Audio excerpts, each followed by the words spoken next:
onze Geschichte Nummer 59. Ditmaal vertellen we nog wat meer van de Oud-Kolonie en Nuevo Ideal, Durango, Mexico. Laatst Mal hadden we nog groot davon verteld, dat de Duitse botschafter der Oud-Kolonische Ooms, Johann Peiwaal, Cornelius Schmidt en Abraham Dick dort deutlich gemerkt hadden, dat alle Ehen, wo ihre Ooms in Mexico geschloten hadden, in diesem Land nicht als Geldje Ehen teilten, en dat alle Kinder, wo durch so eine Wille Ehen geboren wären, in Mexico als oneierlich geborene Kinder teilten. En dat de Oud-Kolonische Ooms dort 1936 en al ihre Kirchen bekannt gegeben hadden, dat al de Ehelied, wo al in Mexico von einem Oom topgetrukt worden wären, en ihre Treuhandlung nicht in einem Register Zivil vorgemerkt hadden, dat die dort nu alle ook in dem Register Zivil vorgemerken laten sollen.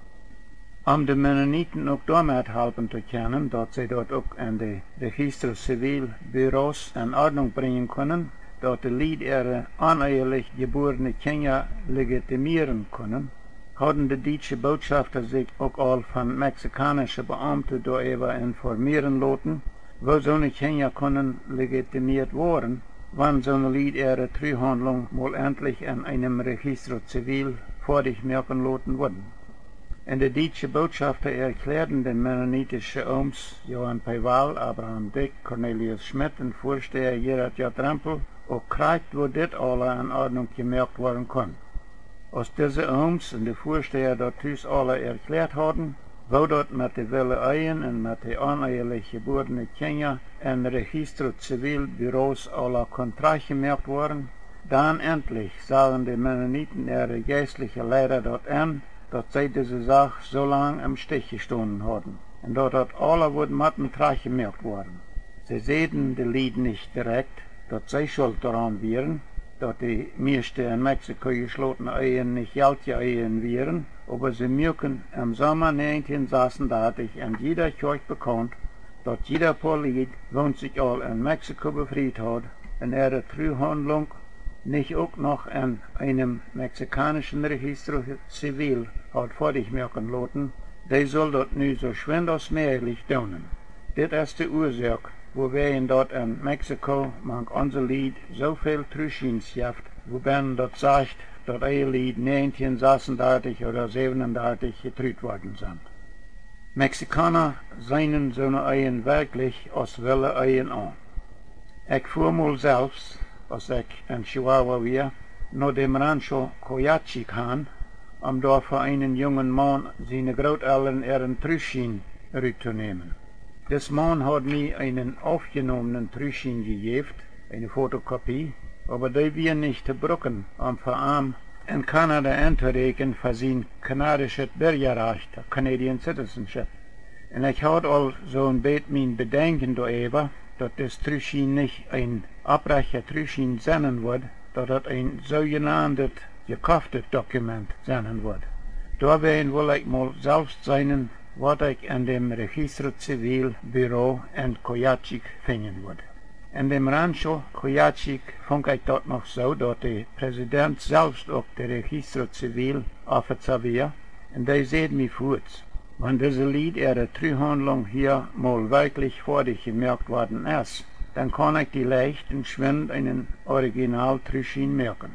Aber die Kopie von dem Trüschin, den ich mit hat, sieht, dass die Treuhandlung an dem Buch Nummer 37 angebracht worden war, und da ob der so und so vielste sieht. Aber der Präsident fand kein Nummer 37 Buch. Und dann sieht sie, ich war mal an dem Buch sehen, wo die 1937 geholene Treuhandlungen alle angeschrieben worden sind. Aber in diesem Buch wären nicht so eine hohe Siedennummers, als ob die Fotokopie von dem Trüschin angegeben wären. Und dann sagt der Präsident, wir weiten du und ich beide, dass das Trüschin, von wonem du eine Kopie mit hast, ein abgemerkter Trüschin ist. Dass das ein gekauftes Dokument ist. Und dass diese Treuhandlung in diesem Register Zivil gar nicht vorgemerkt worden ist. Und dann checkt die Frau mich noch einmal an und sagt, warum befrieren so eine Lied sich nicht mal? Und es steht, dass sie sich bloß immer einen Trüschin schreiben. Dann das ist, wo die Mexikaner dort sein. En dit is wo dat Mexikanische Gesetz dort zit. Die mennonitische Lied, wo ne bloß in ihre Kirchenkast gehört haben, in ihre Trühandlung nicht in einem Register zivil vorgemerkt haben, die leben en Wille ein, en Common Law ein. Diese eine Sache allein, dort die deutsche Botschafter in Mexico City die oldkolonische Ältestas haben konnt, durch Johann Peival, Abraham Dick und Cornelius Schmidt überzeugen, dass in Mexiko keine andere Treuhandlung die Ehe geltig macht, als die, wo in einem Register zivil gemerkt worden ist. Dort ist das wird, wenn ich dazu nennen darf, dort die Mennoniten ihre Vertreter und die deutsche Botschafter so lange in Mexico City top gearbeitet haben. Dann dadurch ist dort endlich mal so weit gekommen, dass die Mennoniten, nachdem sie all meist 500 paar Lied hatten, den ihre Eigen gesetzlich nicht fertig gemerkt wären, die endlich mal fertig merken. Und dort die Oms wiederhan darauf hinweisen, dass jung befriede Lied ihre Eigen auch an einem Register Zivilbüro kurz am Anfang fertig merken sollen. Johann Peival schrift Isaac M. Dick einen sehr langen Brief. Johann Peival in Durango hat 16. Februar 1936 und ältester Isaac M. Dick auf der Manitoba-Kolonie in Chihuahua einen sehr langen Brief geschrieben. Und durch diesen Brief waren mir mehrere Dinge oder Sachen klarer, von denen ich all in andere Schriften Andeutungen gefunden habe, aber nicht klar genug, davon zu vertalen. Ein von diesen Dingen oder Sachen ist das. Johann Peival und Abraham Dick haben im Herbst 1935 bei ihrem Arbeiten an der Lázaro Cárdenas Regierung in Mexico City während die Mennoniten ihre verlorene Schulfreiheiten nicht immer sehr gut gestimmt.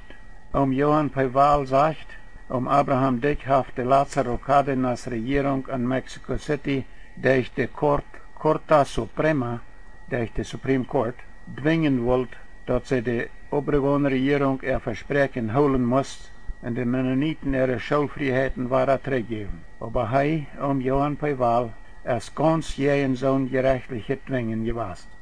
Eine andere Sache, woran diese beiden Oms nicht stimmten bei ihrem schweren Toparbeiten in Mexico City, wie diese. Abraham Dick hat sein Vertrauen an dem Daniel Salas Lopez zumeist verloren. Und er wird dort in der Hauptstadt all mit einem gewissen Herrn Mayer bekannt geworden und wünscht lieber arm als ihren Helfer zu brücken als Daniel Salas Lopez. Johann Peival aber sagt von dem Herrn Mayer, dass das Mann auch sehr überbeschäftigt gewesen ist und auch viel zu wenig Zeit gehabt hat für ihn. Und wieder sagt er, dass das Mann auch keinen guten Eindruck gemerkt hat auf ihn. Und von Daniel Salas Lopez sagt Johann Peival, dass der nicht weniger beschäftigt gewesen ist als Herr Mayer und dass der für ihn auch gar nicht genug Zeit gehabt hat.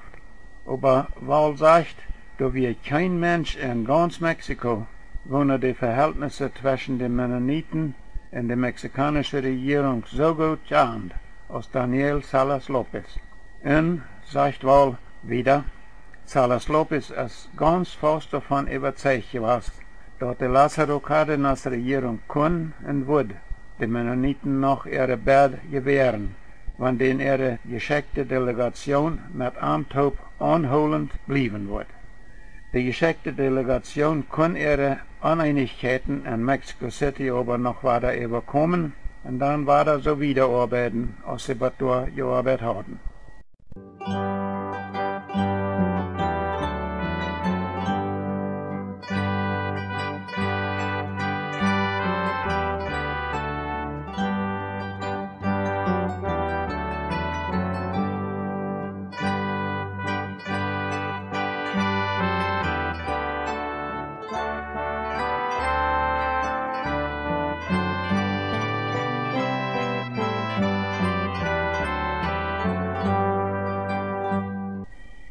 Wir haben uns allmal davon vertelt, dass Johann Peival einer von der oldkolonischen Oms war, wo in Mexico City im Herbst 1935 das Dokument unterschrieben hatten, woont sie mit Hugonatus, dem deutschen Botschafter, dort gemerkt oder uitgeschrieben haben, dass die Mennoniten in Mexiko sich dadurch wollen dem Deutschtum anschließen, dann aus deutsche Bürger alle deutsche Pässe merken zu können, wann dort wirklich zu einer Uitwanderung aus Mexiko kommen soll. Und nu, vielleicht will sie dort all wisst, dass die oldkolonische Älteste das Dokument gar nicht unterschrieben und annehmen wollen, oder vielleicht auch mal will sie dort sehr bedürt, ob die dort wirklich annehmen und unterschrieben wurden. Sagt Johann Peiwal in seinem Brief an Isaac am Dick so: Ich habe in Mexico City all bei der britischen Embajada Beamte angefragt, auf oder wo wie Mexiko Mennoniten würden können unsere kanadische Bürgerrechte weiter in Ordnung bringen. Denn wir Mennoniten haben in Mexiko, dadurch, dass wir all so lang von Kanada weg sind, durch uns weltliches Bürgerrecht verloren. Auch die, die in Kanada geboren sind, haben dort verloren. In der britischen Konsul in Mexico City und auch uns Freund Hugonatus von der deutschen Botschaft in der Hauptstadt haben uns auf die Gefahr von Staatenlosigkeit aufmerksam gemerkt oder hingewiesen. Dann erstens, wenn wir sollen gedwungen worden von Mexiko auszuwandern, dann wird wir müssen abwiesen können, in welchem Land wir Bürger sind. Und das können wir nicht, denn wir sind hier ein staatenloses Volk geworden. Und zweitens, sagt Gewalt, wenn unsere mexikanische Regierung dort wisst, dass wir ein ganz staatenloses Volk geworden sind, wo noch keine andere Regierung fragt oder sieht, dann soll uns dort nicht befremden, wenn wir hier mit einmal sehr stiefmütterlich wurden behandelt worden. Wohingegen aber, wenn wir alle Bürger in einem gewissen Land wären, so als wir dort in Kanada alle wären, und die Regierung von diesem Land hier in Mexiko dann ihre Vertreter hat, dann würden die mexikanischen Regierungsbeamte dort weiten, dass sie dort nicht mal mit uns schwachen Mennoniten zu tun hatten, aber dass die Regierung von dem Land, wo wir Bürger sind, auch um uns besorgt sein wird. Dort allein wird all genug sein, allerhand Anheimlichkeiten von uns wegholen zu können, ohne dass diese Regierung sich irgendwo einmischen braucht.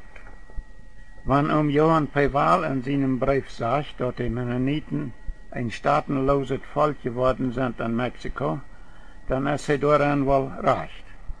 Aber wenn er sagt, dass in Mexiko auch die Mennoniten, wo in Kanada geboren sind, ihr British Subject Canadian Recht verloren haben, dort stimmt wohl nicht ganz. Denn in Kanada geborene Mennoniten, wo in Mexiko wohnten, haben immer ihre kanadische Pässe abrecht holen gekonnt. Aber die von den Mennoniten ihre Kinder, wo in Mexiko vor den 1. Januar 1927 geboren wären, die hatten kein Mal dort Recht, British Subject Canadians zu werden, wie sie nicht in einem Land geboren wären, wo zu dem damaligen britischen Reich gehört. Und bei dem 1. Januar 1947 gibt dort nicht so ein Ding als ein Canadian Citizen sein. Man kann dann bloß British Subject Canadian werden oder sein. Von dieser Sache vertellen wir vielleicht später noch mal mehr. Von nu will wir bloß noch sagen, dass von Johann Peiwal seinem Verseken 1935, 36, durch die britische Vertreter in Mexico City die Mennoniten ihre Bürgerrechte in Kanada für alle Mennoniten in Mexiko weiter in Ordnung zu bringen, ist damals nicht von geworden. Aber Johann Peiwal sein Aufmerksamwerken auf die Gefahr von Staatenlosigkeit hat doch so viel getan, dass viele oldkolonische Familienvaters über diese Sache so viel abgeweicht werden, dass sie nachher versuchten, für ihre in Mexiko geborene Kinder dort British Subject Bürgerrecht in Kanada in Ordnung zu bringen. Auch meine früheren ich merken dort 1950 für uns fertig. Aber viele andere Familienvaders, und besonders die meisten von der oldkolonischen Ooms in Mexiko, wären sogar dagegen. Denn sie wollen gar nicht haben, dass ihre Gemeindeglieder sollen zurück nach Kanada tragen können. Bald nachdem, dass Johann Peival seine Besorgnis über die Mennoniten ihre Staatenlosigkeit, obwohl die britische und auch die deutsche Botschafter Arm und die anderen Delegaten in Mexiko aufmerksam gemacht hatten, auch manche Kolonisten bekannt geworden wären auf die Swift-Current und auf die Manitoba-Kolonien in Chihuahua und auch auf die Durango-Kolonie Sonnemana, da ich wohne durch über besäude Familienvaders verehrte Kinder oder auch die in Mexiko geborene Personen selbst. Dort wollte ich merken lassen können, dass sie ihre britische Subject kanadische Bürgerrechte weiter in Ordnung merken lassen können. Und dann sagt Johann Peival, daraufhin ist hier in Durango kurz ob unsere Bruderschaft beschlossen worden. Diese Sache war da versichert mit Kanada durch die britische Beamte wohnen in Mexico City in ihre Embajada oder Embassy in Ordnung zu bringen. Und ich habe mit den britischen Vertretern all bereit, sagt wohl, dass sie für uns utfingen worden, auf oder auf was für einen Weg diese Sache weiter in Ordnung gebracht worden kann. Ich habe an auch all uns ganze Register, das meint alle Durango-Familien ihre Familienregister zugeschickt. Und wenn jeder für junge Menschen, für junge Menschheit in Chihuahua auch Wellen in Ordnung gebracht haben, dann verlangen die britischen Vertreter, dass sie an auch ein ganzes Register zuschicken sollen. Wohl sagt, ich habe ja auch all von Mexico City aus was über diese Sache geschrieben. Ich habe aber was von der noch nicht von dir gehört, ob ihr das für junge Menschen auch in Ordnung bringen lassen wollen oder nicht. Ich habe die britischen Vertreter, sagt wohl, auch gesagt, sie sollen sich von der mexikanischen Regierung bestätigen lassen, dass sie den Mennoniten in Mexiko weiter die Schulfreiheiten gegeben haben. Ich warte nun darauf, dass sie mich wollen weiten lassen, was die mexikanische Regierung dort sagen wird. Dann versprochen haft sie uns dort. Für das Mal brechen wir hier weiter auf. Nächstes Mal vertellen wir noch weiter mehr von der Oldkolonie in Nuevo Ideal Durango, Mexiko. Aber nächstes Mal. Ich bin George Rampel.